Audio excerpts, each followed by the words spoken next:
Олон замт редактор буюу multi-track editor клип бүр өөрийн гэсэн замтай байх ба зам буюу track бүр өөрийн гэсэн хяналтын буюу control тохируулгатай байдаг.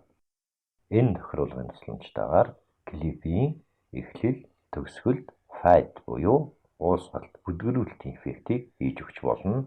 Дасгалын хавцнаас 07 доогуур зурагтай 04 fade clips гэсэн файлыг нээсэн байна. За эхлээд play сонсъё.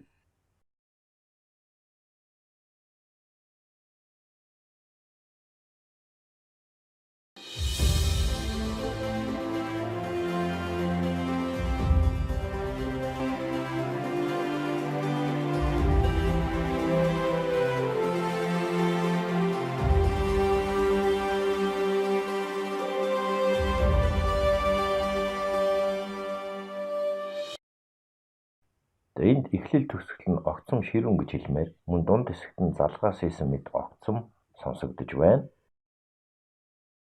Эхлэл хэсэгт тоглоомчийн толгой байвчи компьютерийн гарнаас нэмэгт очиг дарангаа zoom in гэж томруулж харъя. Энэ клипийн эхлэлд fade effect хийж өгөхөд хялбар ба энэ зам дээр товшоод зүүнгээд болонд байх энэ icon-ыг ашиглана. За fade icon гэж хэлдэг. За дээр нь маусны товчийг товшоод баруун тийш нь чирвэл шар зураас нь fade буюу бүдгэрэх чимээгүй болох функцийн control шугамыг харуулж байна. За энэ чирч авчвал хит урт болж ирж байна. Энэ хэд шар зураасыг авчиж суллая.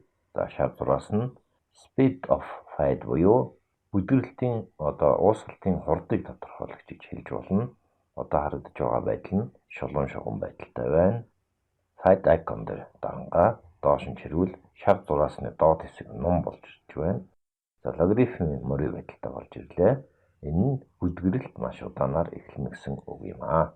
За fade icon дээр дарангаа дээш нь чирвэл шар зураасны дээд хэсэг ном болж ирж байна.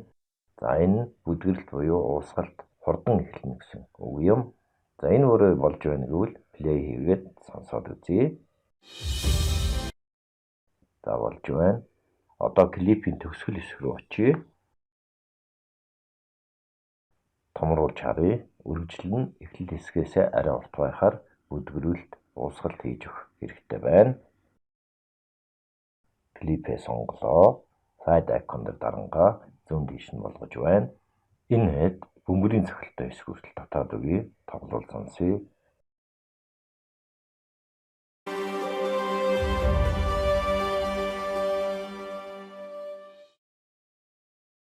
За fade effect-ийг ийм байдлаар хийж болж байна.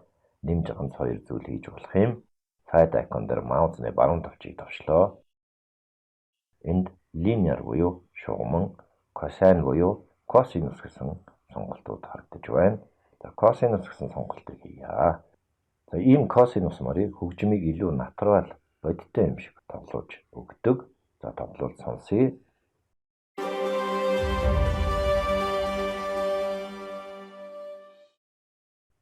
Fade icon дээр дарангаа ийш тийш нь хөдөлгөж мөрийн хэлбэрийг өөрчлөх боломжтой.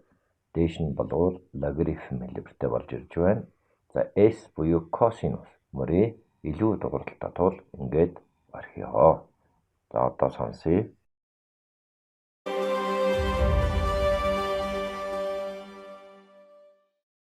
Болж байна.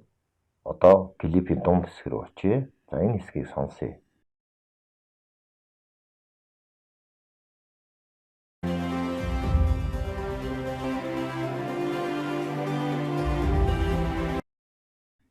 Энэ хэсэгт англиар crossfade буюу солилцсон уусгалтыг хийж өгвөл зүгээр юм байна. Өмнөх хичээлд trimming гэсэн үйлдэлийг үзэж байсан. За энэ үед бид нар crossfade гэсэн эффектийг товч үзсэн. Энэ тохиолдолд хоёр зүйлийг буюу объектыг нийлүүлж илүү сайн үр дүн гаргаж авах гэж байна. Edit хийх цэгээ томруулж харъя. За энэ edit хийх цэгийн босоо шугам дээр маусны сумыг аваачин дээр нь товшин баруун тийшээ чирч байна. Overlap буюу давхцлын шар шугамуд гарч ирлээ.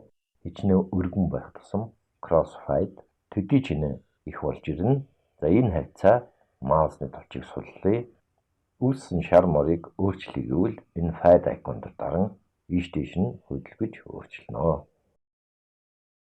За тоглол сонсъё.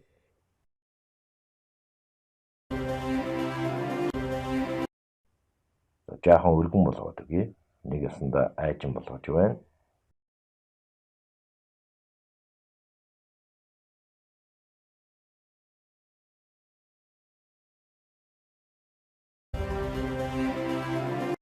Одоо болж байна. Fade icon дээр маусны баруун товчийг дарж харъя. Хэрв fade effect-ийг болио гэвэл no fade гэсэн мөрийг сонгож өгнө. За эсвэл fade effect-ийг харуулсан мөрийг cosinus болгож болж байна. За энд automatic crossfade enabled буюу автоматар солилцсон уусгал бүдгэрлэлтийг бий болгох үүсгэх гэсэн мөр байж байна. За ийм байдлаар бид энэ хэсгээр fade буюу дуу авийн хэсгийг бүдгэрүүлж алга болгох, уусгах эффектийг үзлээ.